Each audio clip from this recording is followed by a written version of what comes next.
আগামী ত্রয়োদশ জাতীয় সংসদ নির্বাচনে লক্ষ্মীপুর ২ সদর আংশিক আসনে বিএনপি মনোনীত ধানের শীষ প্রতীকের প্রার্থী আবুল খায়ের ভূঁইয়ার পক্ষে নির্বাচনী সমন্বয় সভা ও বেগম খালেদা জিয়ার রোগ মুক্তির জন্য বিশেষ দোয়া অনুষ্ঠিত হয়েছে।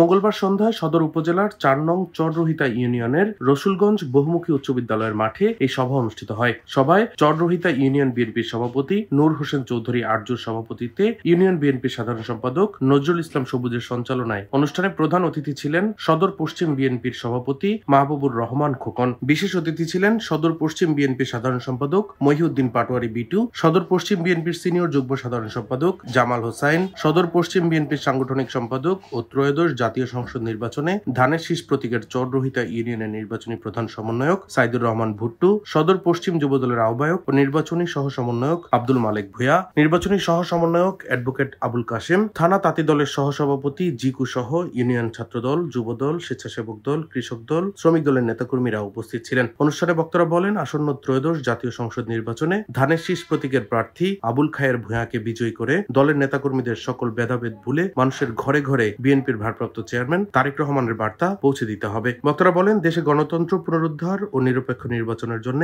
বিএনপি ঐক্যবদ্ধভাবে মাঠে কাজ করছে। অনুষ্ঠান শেষে বিএনপির চেয়ারপারসন ও সাবেক ৩ বারের প্রধানমন্ত্রী বেগম খালেদা জিয়ার রোগ মুক্তি কামনায় দোয়া মাহফিলে সুস্থতা কামনার পাশাপাশি রাজনৈতিক অগ্রগতির জন্য বিশেষ মোনাজাত করা হয়। ডেস্ক রিপোর্ট, দৈনিক ডেস্টিনি।